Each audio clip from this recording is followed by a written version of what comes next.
Hi all, welcome to another video. Thank you very much for joining me. Today we are going to be looking at HTML tips and tricks. Now it's not going to be a long video. I've picked a handful of them to just go through, just to give you an idea of, well, I'm trying to make a point actually, because all too often people, developers will put some text on a HTML document, and if there's something in particular they want to do with a piece of text, then they'll put a span around it, give it a class, go off to CSS and style it, which is fine. But there are things that are built into HTML that I think get overlooked quite a lot, especially with text formatting and things like that.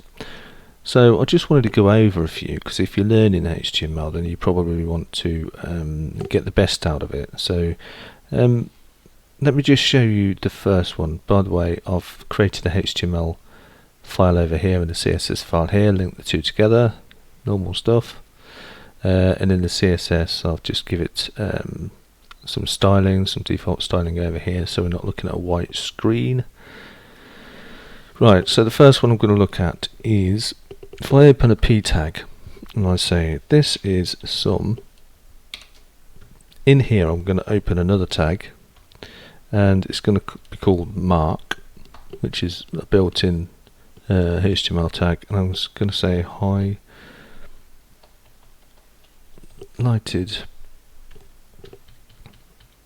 and after that I'm going to put text. Now as you can see over here, let's zoom in a little bit, it's highlighted. There was no putting a span around it, going off to CSS, styling it, none of that. It's built in. Although that being said, you can manipulate this. So if you don't like this yellow colour, you can go over to the CSS. You can target mark and say background colour. What should we do? Aquamarine. Let's try that one. Save. And there you go. You could also put a bit of padding. Say 7 pixels all round, and there you go, that looks quite good. But you didn't have to do that. You could have just used the mark and trot off to the next thing. But anyway, let's just say highlighting text there. Okay, on to the next. So this one we're going to look at meters, a bit like progress bars but static. So let's just do it. Let's just say meter, and there is the tag. Now I'm going to give it an ID because we're going to apply a label to it. So let's say HTML skills. Now I wouldn't usually put skills in a meter bar because I don't believe you can. I just don't believe you can do that. But anyway, if we go up and we say label for HTML skills. Now if we do this, nothing's going to show inside the meter bar because we haven't given any values. So we can say value equals 0.9, save, and there you go. And in here, within the meterage, you could put 90%, save. Doesn't show anything over here, but it gives you some text to play with. If you're manipulating this with JavaScript, you need to get a value in a HTML, or the value, whatever. Rather than get this and convert it to this, you could probably just pick this out of there and away you go. But anyway, in here, HTML skills space save. There you go. Right, now if we go to here, I'm going to put a break in there, and I'm going to do it again. So I'm going to put the label in first, and this is going to be CSS skills, and so we'll entitle it CSS skills with a lowercase k, and we'll go to the end here, and then we'll put in the meter,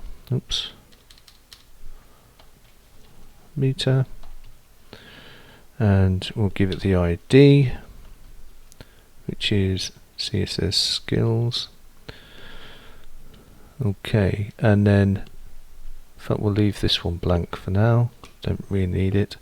I'm going to give it a value of something different this time, because up here you see that it's 0.9, so the whole 100% would be 1, so it's between 0 and 1, and that's the default. But if we put a value in here of 8, if we just save that, you can see that it's full. It's wrong, but it's full because 8 is somewhere, off the screen somewhere. So we need to put the max value in. So we put max equals, and we'll say 10. Save that, and now it realizes, okay, it's 8 out of 10. We can put a min in here if you want to, of 0, save, or it will default to 0 anyway, but if you put 5 in there, you can see it's 8 out of 5, or yeah, something like that. It messes it up anyway, but it's given a minimum of value of 5 and a maximum value of 10, and it's given it 8, so that would be, well, it's weird. Right, let's just let's just put that back to 0, and away we go. Right, I am going to put another break line there and move down. I'm going to note this up, meters, save. Let's get down here and look at the next one. Right, we might as well look at the progress bar. I'm sure you've seen these before. So let's do the same thing. Label for progress bar, and we'll say progress. And down here, oh dear, progress. And in here we obviously want to give the ID, so the label can find it, progress bar, and it's much the same thing. Value equals, let's say 65, and max equals 100. Save, and there you go. So they look different, but well, they're for different things. So in fact I'm going to move this over a touch, move this over a bit. There we go. So again, you can put a min value in if you want, or you want to put this up to 1000, so this would be 6.5%, and there you go, 6.5%. See, I do know some maths. Okay, obviously that would usually get manipulated by JavaScript and alike, but to put it in the HTML document, that's how you would do it. And then you can reference it by the ID, blah blah blah, but that's for a different day. Right, let's have a look at some text formatting. Right, as I was saying before, and was making the point with this highlighted text, you don't have to go into CSS for everything. So let's have a look at some of those formatting options that are already available in HTML. So I'm sure you've seen some of them. I'm going to put each line in a p tag so it formats nicely. This is some, and then I'm going to open strong text, and I'm going to put in here bold. There you go. Easy. Next one. This is some, and I'm going to put an I tag, italic text, and there you go. There's no going into CSS and saying font weight bold or font style italic, whatever. It's just done for you. Obviously you can go into CSS and target these. You could even give this a class if you want this one to be different, and then target that. The usual CSS stuff. But right, next one. Let's do a quote. Q. This is a quote. Now, this isn't much of a biggie, but there you go. I mean, you could just put quotes inside here, and now you've got two sets. But you see how the formatting of the quotation marks is different. So this, not so good. This, proper formatting. But each to their own. Let's do another paragraph tag. This text has I'm going to put in here an S. Strike through it. And there you go. That's how you put a strike through some text. Again, this can all be done in CSS, but why bother if it's already there? This one, sample.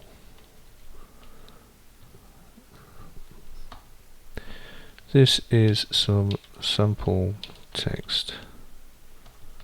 You can see how it changes the font and the styling, so it's more like a typewritery sort of thing. I don't know, but this is usually used with well, as it says, sample text, and can be used when file not found and all that sort of thing. But anyway, that can also be used. But if you went into CSS and said, like we so often do, we're giving padding none, margin none, and then font family Verdana. Save that. Obviously, because this applies to everything, that's included in this, so it overwrites the HTML formatting. So let's get rid of that and leave that as it is. Of course, you can apply this font family down here to the body, and it changes all this bit of text. It doesn't change this though, which is good. So that's a way to get around it. So back in the HTML, what should we look at next? This one's very obvious. Small. This is some small text. There you go. This is some small text. Let's put let's just leave it like that. You can see it's the same size as the sample text because it's small, but the font has gone back to the default font. In fact, yeah, let's put p tag around that.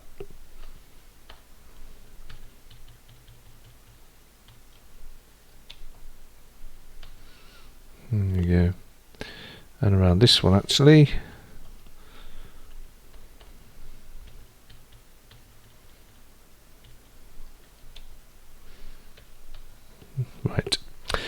Right, this one is quite interesting. If you've got paragraph tag H2O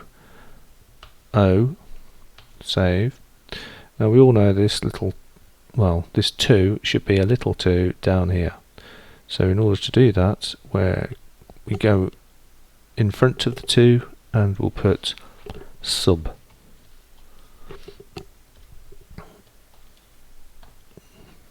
I'll put the 2 in there, and there you go. So that's subscript. Put another p tag in here, and what should we do? We'll do m2 meter squared. Save. So that should be a little 2 in superscript, which is like so. Soup 2. Save. And there you go. Okay, I think that'll do it for this bit. Let's move on to something which I think is quite cool, and I think a lot of people overlook, which is a details section. So let's put this here, details expanding section. So it's interactive all on its own.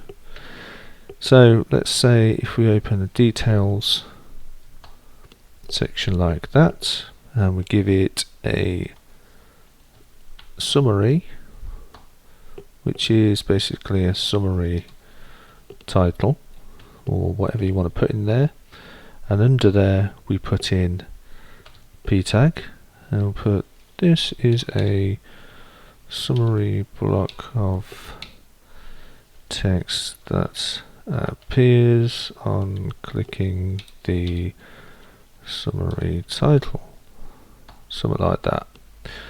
So as you can see over here, we've got the summary title, which is this, and next to it we've got a little arrow. Now if you click it,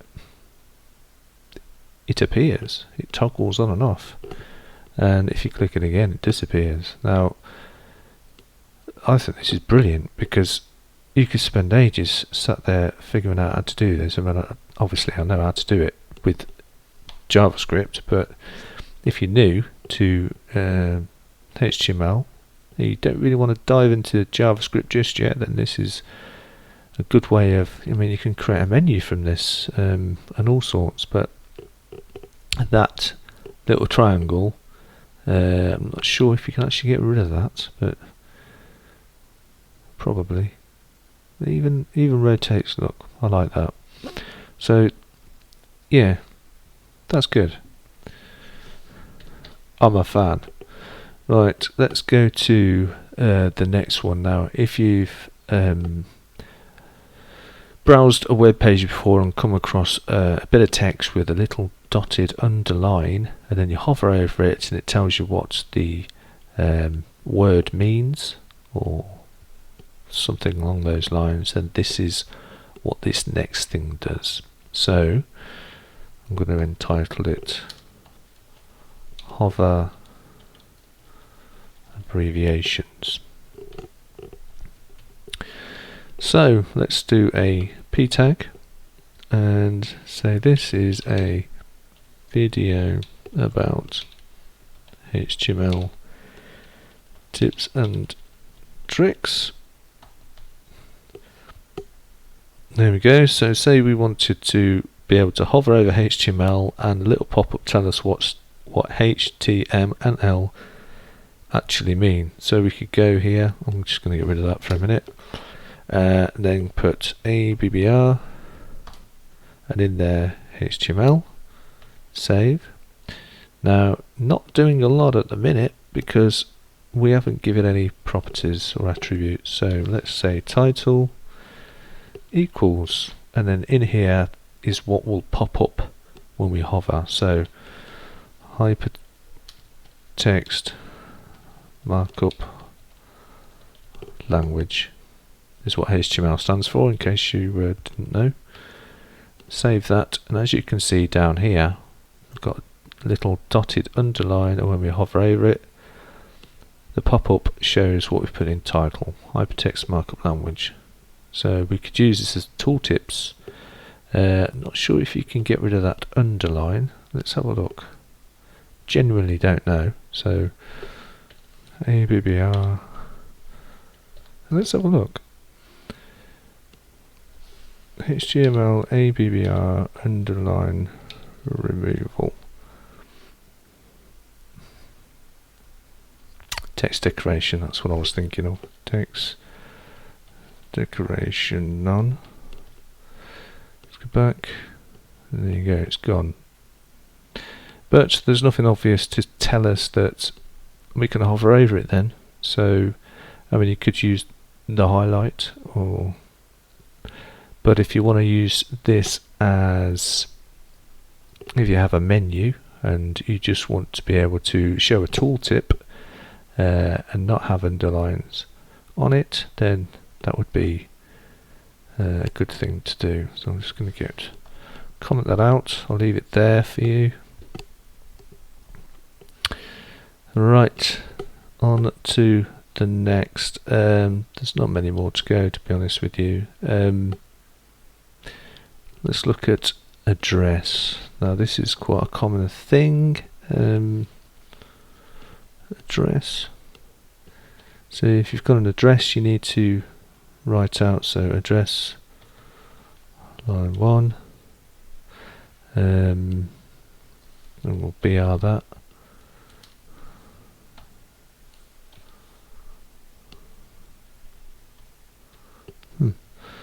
Address line 2, BR, and city, BR, save. And there you see it's basically just italicized it, so that'll do it for you. But it gives the people viewing the markup some idea of what they're looking at, or it's easier to find, should we say. Now if you want to put a contact in here, contact email, you could do that usual way using an A tag, someone. If you don't know how to do an email address in an A tag, you've only been doing links like hrefs, www dots and all the rest of it, then this is quite similar. It's still a href.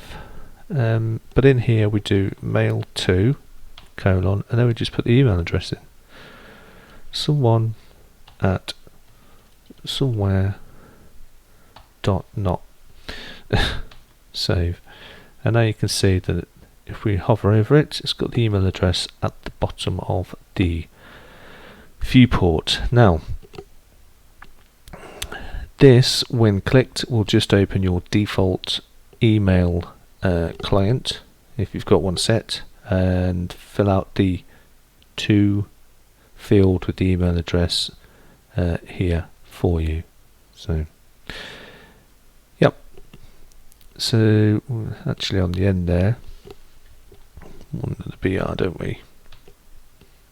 Okay, so that's the address. Right, this one is a bit more tricky. I say that because it flirts with JavaScript, and I'll show you what I mean by that. Let's just put in some BRs here. The tag that we are looking at is the output tag. So output, and this again does some stuff for you where you don't need JavaScript, but it will do something similar to what JavaScript could achieve for you, and you would probably go straight to. Anyway, I'm going to put a form in here like this. I don't want an action. I do want that closing tag, closing chevron. I'm going to leave that empty for a minute. I'm going to come back to that when it's clearer what I'm doing. So input, you've seen this before, pick number, save. Down here you can see that I can pick a number. Okay, so ID and name, we don't need the name. You would, because when you submit a form you need to reference it via the name, but I'm just going to take it out for a minute, and I'm going to give it an ID of num1. I'm going to give it a value, a default value of 50. not 560 but 50. And if we hard refresh this by pressing shift key and hitting this, you'll see that 50 is down here by default when the page loads. Okay, so I'm going to do the same again. Just going to copy that down. This is going to be number 2, very inventive. I'm going to make this one 20. So there you go. And in between there I'm going to put a plus. And after this one I'm going to put an equals. See where I'm going with this, can't you? Okay, so we're going to pick two numbers and they're going to in real time produce a result over here. So that's where the output tag comes in to play. Output. So output, we're going to give this one a name. I'm just going to say X because it's going to make it easier to understand. 4, and we're going to say num1, num2. Save. Hard refresh. Nothing is happening. And why is that? That is because we haven't done anything yet with it. And these are all the bits of the puzzle we need, and to work out the sum we need to go up here. So on input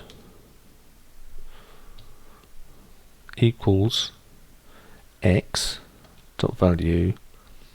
So this x value, x being the name down here, is where we're going to put the result. So x dot value equals num1 dot value plus num2 dot value, and this is going to be rubbish, and I'll show you why in a sec. Save.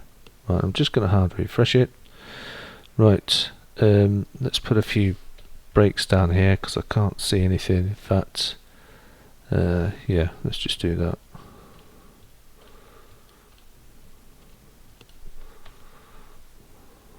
There we go. So if we go here and press 51, now you can see that it did in fact in real time take the values of num1, which is this, num2, which is this, and output them both over here.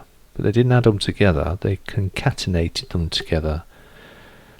As you can see, 5120, 5120. And that's because the plus symbol was used there, and it doesn't know that it's a number or an integer. So we need to wrap each one in an integer.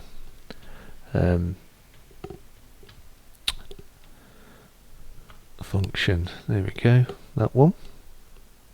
And pass int, which basically means convert this into an integer. So when it's adding together, it knows that it's dealing with numbers. Save. And there you go. So 52 and 20, 72.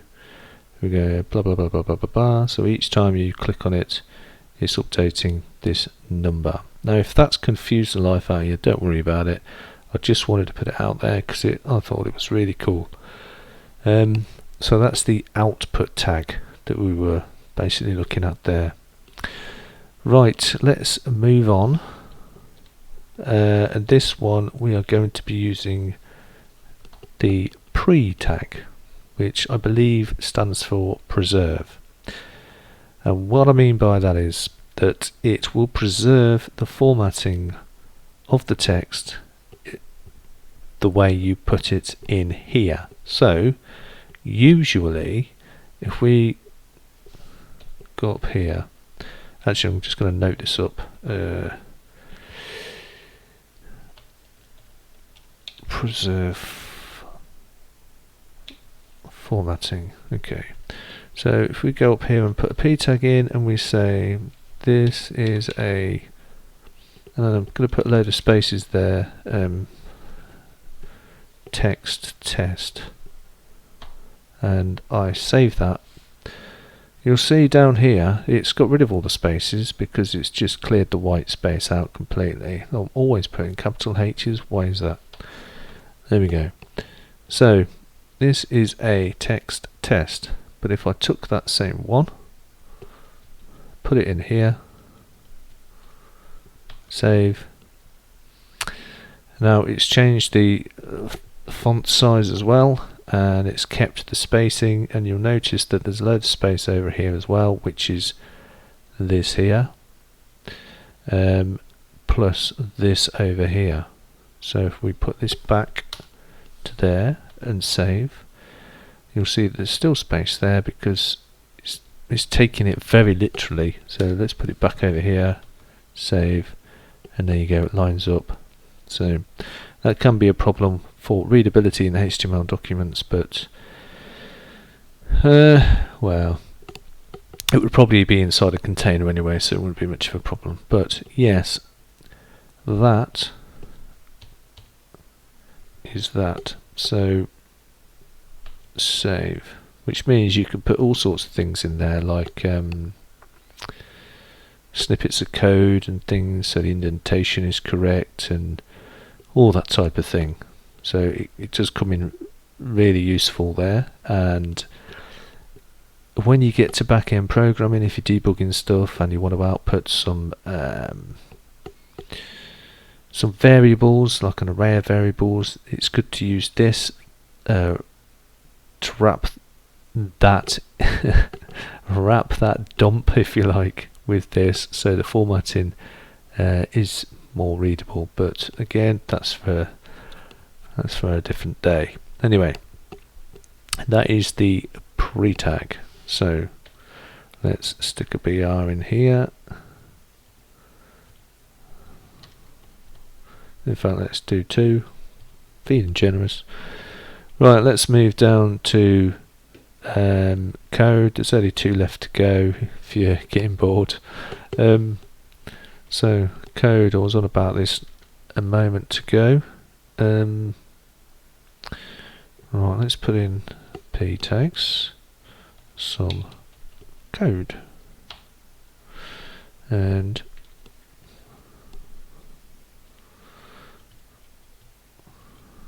let's put in br tag there. Oh dear me.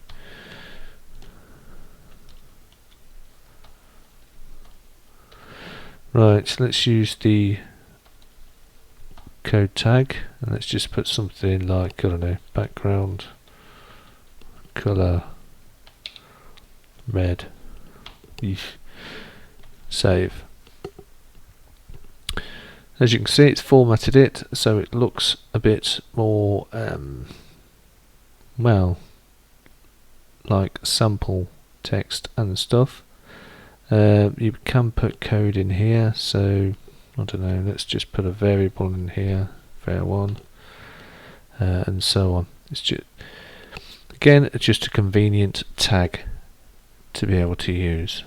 Save. Right, code, and down here, the last one we're going to look at again is HTML. Let's just put some breaks in here, but hopefully this is going to make you a bit more curious as to why these things are available in HTML and move you on to JavaScript, PHP, and all that sort of stuff. But in here, I'm going to look at data attributes. So if we do a UL, non-ordered list, and in there we're going to do li times 3. Okay, so we've got an unordered list, and in here we'll put some values: Skywalker, Darth Vader, and C3PO. Save. If we scroll down, we can see them down here. Let's get some, let's grab this. I could just put some margins, but whatever. Let's scroll down a bit more. Okay, so this is something you've probably seen before. It's just an unordered list with list items in it, and each one is listed. Now what we see here isn't going to change what we're going to do next, but if we go into here in the opening tag of the li and we put in data followed by value equals, just going to put Jedi, and then I can copy this,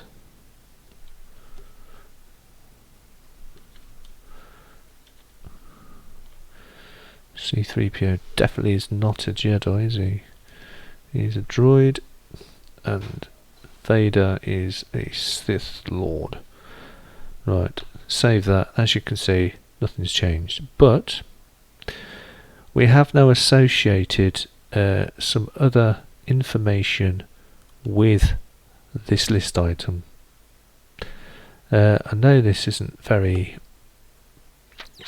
beginner friendly. I wasn't sure about whether to add this to the video, but I've just put it there, like I say, to spike your curiosity and hopefully move you on. But yeah, it does associate data value with these list items. But anyway, that may be something you want to look into, see what it does, and see why it's there. Hopefully you'll go and do a bit of research and see what's what with that. But anyway, that was all I wanted to cover really. We did get over quite a bit. I just wanted to convey the fact that you don't really have to rely on CSS and JavaScript for everything. There are things that are already available in HTML which are very handy. I not particularly like this. Oh dear. Easily please. Anyway, thanks for watching. Please do leave a like, subscribe, and if you want to leave a comment, positive or negative, that's fine, then please feel free. This will be in the Git repo, these files here, should you want to download and have a mess about yourself. But anyway, thank you very much for watching, and I will see you in the next one. Bye for now.